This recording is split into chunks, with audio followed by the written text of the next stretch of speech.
ಉಡುಪಿ ಸ್ಟೈಲ್ನಲ್ಲಿ ತರಬೂತಾಯಿ ಮೀನಿನ ಸಾರು ಮಾಡುವ. ಮೊದಲಿಗೆ ಮೀನನ್ನು ಈ ಥರ ನೀಟಾಗಿ ತೊಳೆದುಕೊಳ್ಳಿ.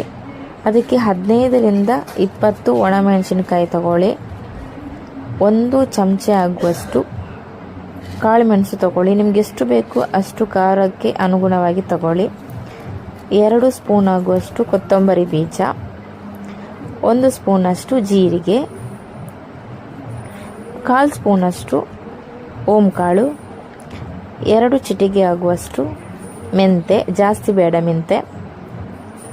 ನಂತರ 1 ನಿಂಬೆಹಣ್ಣಿನ ಗಾತ್ರದಷ್ಟು ಹುಣಸೆಹಣ್ಣು ಸ್ವಲ್ಪ ಜಾಸ್ತಿ ಇದ್ರೂ ತೊಂದರೆ ಇಲ್ಲ. 1 ಕಡೆಗೆ ಒಣಮೆಣಸು ತಗೊಂಡು ಚೆನ್ನಾಗಿ ಉರಿಯಿರಿ.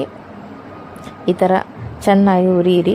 ಕಪ್ಪಾಗೋದು ಬೇಡ, ಲೈಟಾಗಿ ಉರಿಯಿರಿ. ನಂತರ ಕಾಳುಮೆಣಸು ಸ್ವಲ್ಪ ಮೆಂತೆ ಹಾಕಿ ಚೆನ್ನಾಗಿ ಉರಿಯಿರಿ. ಈ ಥರ ಉರಿಯಿರಿ, ಇಷ್ಟು ಸಾಕು. ನಂತರ ಕೊತ್ತಂಬರಿ ಬೀಜ ಮತ್ತು ಜೀರಿಗೆ ಹಾಕಿ ಚೆನ್ನಾಗಿ ಉರಿಯಿರಿ. ತುಂಬ ಕಪ್ಪಾಗೋದೇನು ಬೇಡ, ಲೈಟಾಗಿ ಹುರಿದ್ರೆ ಸಾಕು ಎಲ್ಲ ಮಸಾಲೆಗೂ. ನಂತರ ಓಂಕಾಳು ಲಾಸ್ಟಿಗೆ ಅದನ್ನು ಉರಿಯಿರಿ. ಅದೆಲ್ಲ ಹುರಿದಿಟ್ಟ ಮಸಾಲೆಯನ್ನು ಮಿಕ್ಸಿಗೆ ಹಾಕಿ ಸ್ವಲ್ಪ ಅರಿಶಿನ, 4 ಬೆಳ್ಳುಳ್ಳಿ ಹಾಕಿ ಈ ಹದಕ್ಕೆ ಬರಬೇಕು, ಅಷ್ಟು ಚೆನ್ನಾಗಿ ಕಡಿಯಿರಿ. ತುಂಬ ಸಣ್ಣ ಆಗಬೇಕು, ಅಷ್ಟು ಚೆನ್ನಾಗಿ ಕಡಿಯಿರಿ. ಪೇಸ್ಟ್ ಥರ ಆಗಬೇಕು ನೋಡಿ. ನಂತರ 1 ನೀರುಳ್ಳಿ, 4 ಹಸಿಮೆಣಸು ಕಟ್ ಮಾಡಿ ಇಟ್ಕೊಂಡಿರಿ. 1 ಪಾತ್ರೆಗೆ ರುಬ್ಬಿಟ್ಟ ಮಸಾಲೆಯನ್ನು ಹಾಕೊಳ್ಳಿ. ನಿಮ್ಗೆ ಎಷ್ಟು ಬೇಕು ಅಷ್ಟು ನೀರು ಹಾಕ್ಕೊಳ್ಳಿ. ನಾನೊಂದು 3 ಗ್ಲಾಸ್ ಹಾಕಿದ್ದೀನಿ ನೀರು. ನಿಮ್ಗೆ ಎಷ್ಟು ಬೇಕೋ ಅಷ್ಟು ನೀರು ಹಾಕ್ಕೊಳ್ಳಿ. ತುಂಬ ನೀರು ಹಾಕೋದು ಬೇಡ, ಒಂದೆಷ್ಟು ಹದ ಹಾಕ್ಕೊಳ್ಳಿ ನೀರು. ಇಷ್ಟು ನೀರು ಹಾಕಿದ್ರೆ ಸಾಕು. ನಂತರ ಕಟ್ ಮಾಡಿಟ್ಟ ನೀರುಳ್ಳಿ, ಹಸಿಮೆಣಸು ಹಾಕ್ಕೊಳ್ಳಿ ಅದಕ್ಕೆ.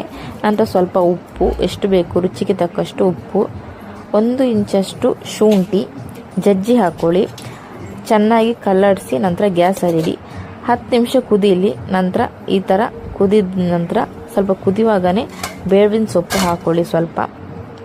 ಈ ಥರ ಚೆನ್ನಾಗಿ ಕುದಿದ ನಂತರ ಮಸಾಲೆ ಎಲ್ಲ ಸ್ಮೆಲ್ ಹೋಗಬೇಕು, ಹಸಿ ಸ್ಮೆಲ್ ಹೋಗಬೇಕು. ಆ ಥರ ಕುದಿದ ನಂತರ ಮೀನು ಹಾಕ್ಕೊಳ್ಳಿ. ಈ ಥರ ಕುದಿದ ಮೇಲೆ ಮೀನು ಹಾಕ್ಕೊಳ್ಳಿ, ಎಲ್ಲ ಮೀನು ಹಾಕ್ಕೊಳ್ಳಿ ಅದಕ್ಕೆ. ಈ ಥರ ಹಾಕ್ಕೊಳ್ಳಿ. ಮೀನು ಹಾಕಿದ ನಂತರ ಒಂದೇ ಸಲ ಚಮಚ ಹಾಕಬೇಕು, ಆಮೇಲೆ ಚಮಚ ಹಾಕಬೇಡಿ. ಮೀನೆಲ್ಲ ಉಡಿ ಆಗುತ್ತೆ.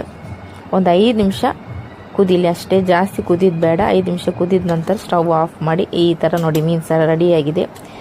ಈ ಮೀನು ಸಾರಿಗೆ ನೀರು ದೋಸೆ ಮತ್ತು ಬಾಯ್ಲ್ಡ್ ರೈಸ್, ಕೆಂಪಕ್ಕಿ ಹೇಳ್ತಾರಲ್ಲ ಆ ರೈಸ್ ಇದ್ದರೆ ಎಂಥ ಕಾಂಬಿನೇಷನ್ ಗೊತ್ತಾ. ನಮ್ಮ ಉಡುಪಿ ಕಡೆ ತರಬೂತಾಯಿ ಮೀನು ಸಾರು ಅಂದರೆ ಎಲ್ಲರಿಗೂ ಫೇವ್ರೇಟು.